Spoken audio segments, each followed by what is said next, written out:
Hello everybody, this is Toys R Us, and for this new figure unboxing and review we're going to be looking at the Studio Series number 92 Deluxe Class Crosshairs figure. So what we're going to do this video, we're going to have a detailed look at him in both of his modes, help you decide how you want to display him. We'll unbox the entire contents of the packaging to have a look at the backdrop and his accessories. What we'll also then do is some comparisons and some display ideas with some other figures in the same toy line and same film, and also some other Studio Series figures just to give you an idea of the size and scale of it. So as I start to put these back, I'd like to remind everybody who's not subscribed to this channel, if you'd like to hit that subscribe button for me now please, because it really will help me out. So you can already see that I've opened this packet already, and the main reason for that is because I just wanted to get a bit of an understanding of him to do this video. So the box itself is of course open windowed. We can see this is the last night version of this particular figure, and he looks, there he is, this is his last night appearance obviously. We've got the bust of him there. We should have, yeah, the full length picture of him on that side, and as we can see here, it's a licensed GM official replica. It's a beautiful alternate mode, isn't it? And of course you can see that he's going to take 26 steps to transform. Now as I said, I did put him back in the box, and the main reason for this is because I want to be as honest as possible and tell you exactly how he comes. And the main reason for this is exactly that, because he does come sort of partially assembled, shall we say. So what I'm going to do is break this down into sort of, it's still going to be a first impressions, but it's going to be in two parts. So we get the instructions, we've got the backdrop there, there's the bowling alley you can see of course, and this is the figure and this is how he comes. So he comes attached to there like so, literally with this entire huge back kibble piece not connected and not attached to him. And the main reason for that is it is detachable, and it also means, well, it makes the figure look really sort of thin, to be honest, not much going on at all. I'm sure you can imagine with all this attached to the back, he's going to look vastly different. I'm going to show you how to attach this and what he looks like with him on in a second, but for now let's do some first impressions. Now the biggest thing, or the standout thing with this figure straight away, if I can get it to, yep, zoom in, is that head sculpt. It is beautifully detailed. It's got lots of colors going. There's, you know, every single detail on it. There's, you can see circuitry. I can't even get it to zoom in on it. The only, I suppose, little downfall with this is it's not very articulate. It will look side to side ever so briefly and a teeny bit of up and down, but it is really hindered by these side parts. Let's see if I can get this to focus. Come here. There we go. Let's try zooming in as well. That's better. You can see the detail on that is phenomenal. Again, this is exactly like I said with Hot Rod, this is a deluxe class figure, and the detail is really good. You can see they're all in the midsection, on the forearms, everywhere. To be fair, the wheels look great. I mean, as I say, this is it's a little bit of a shell former, but again, that's because it has to be, because his trench coat, obviously, which is really important to him, is part of the car. So with all this, you can have these bits at the front if you want, but and again, they do fold up a little bit like a hip skirt, but you can fold them to the back as well. So you can have them like so, and then you can see we've got shoulders which are sort of ball and socket, but they're hindered by all this, and even more so with this on the back. The biceps will twist. There's no wrist swivel with this like there is with Hot Rod. There's actually no waist swivel either, to be honest. You can see this is just a solid figure, but you can tell in there's ball and sockets in the hips. There's actually a double knee bend, which you can see, but this again is mainly for transformation, and the ankle again is on a ball and socket, so you've got a full tilt and rock. It looks good. Again, if you like your movie figures, you're not going to have any issue, any qualms with this. Hopefully you can sort of see as well that this is a different type of grey to this, in fact even to there. So this is sort of reflective metal looking, and it does look very good indeed. So here is, of course, is the whole roof part of the vehicle. Now this does come off very easily. It's not glued in, and it does pop off super easy, so don't be worried if it does. Right, what we're going to do, we're going to fold, oh, and that one pops off as well. Right, what we're going to do, we're going to fold this under there. Then what you can do with this is you can collapse this back over itself like so. So you've still got quite a bit of kibble, and what we're looking at here is this tab is going to pop into that hole there. So the best way to get this to do it, you've probably seen the blooper video where I didn't get it couldn't fit it in. That's because I wasn't pushing it up. You see how it's moving backwards and forwards now?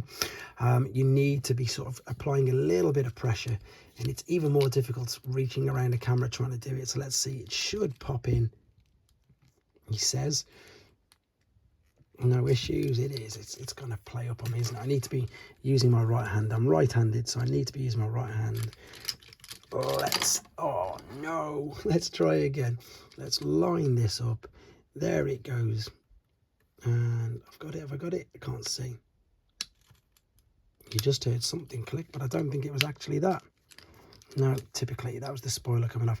I promise you, it is not this difficult. Maybe I need to take the spoiler off. Oh no, there you go. It's gone in.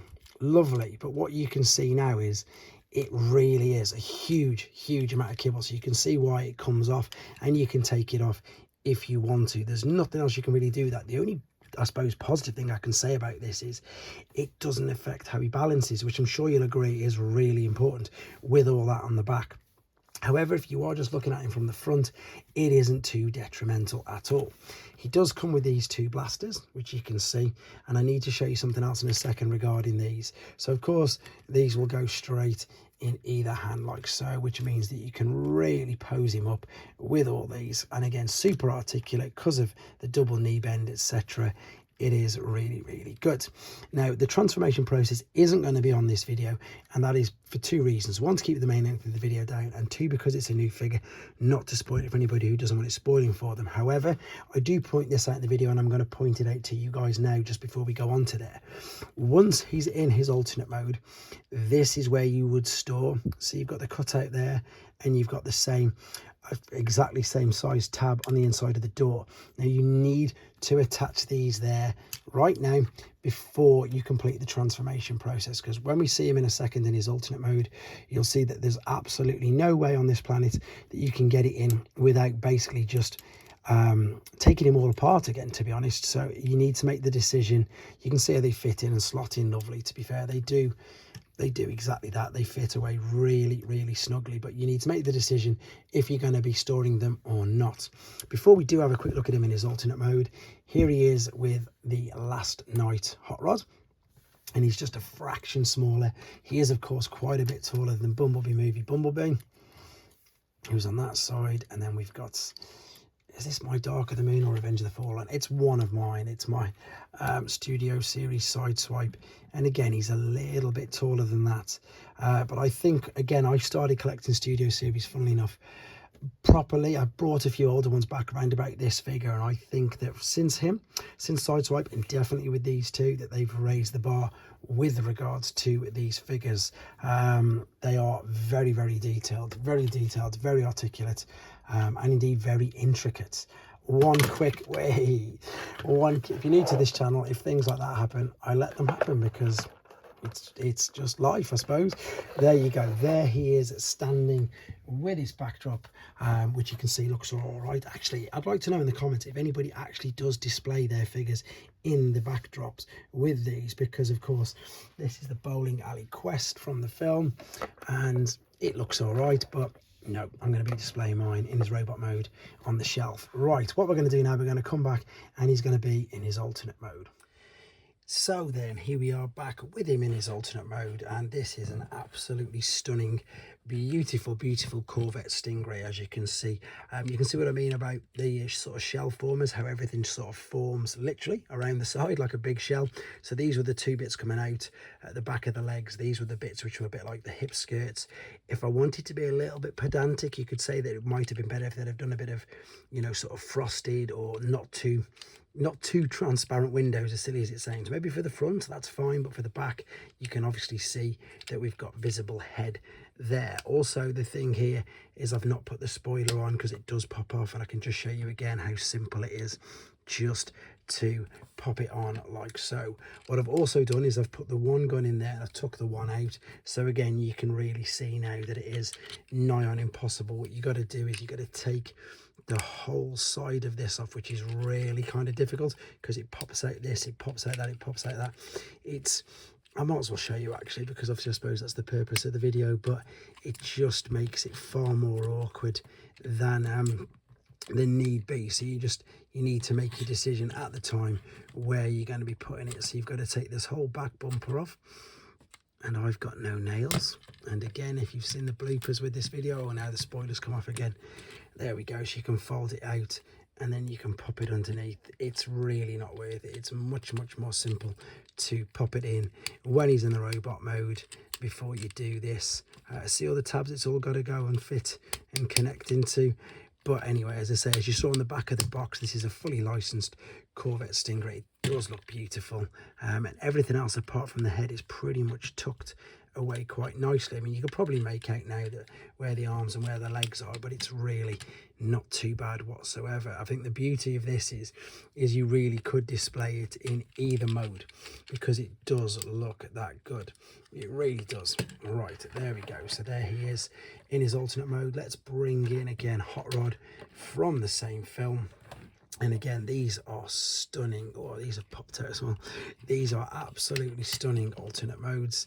And they really have done a really good job. I'm going to say the same thing on the Hot Rod video, depending on which order you're watching it, that you do usually you don't get normally both modes, which is spectacular, and these really are.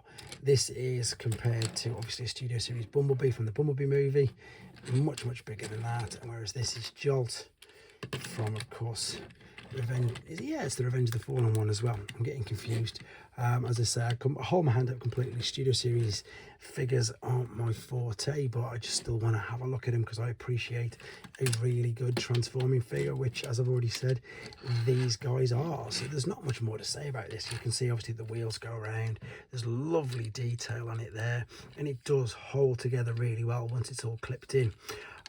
Yeah, that's it. You know, the wheels look good, the color scheme works well, the plastic color scheme is so good. I mean, compared to this, you can tell you've obviously got a bit of the two-tone colors going on, whereas this is symmetrical all through. I think I've just knocked the gun off. You can see underneath, that's because I pushed too hard there.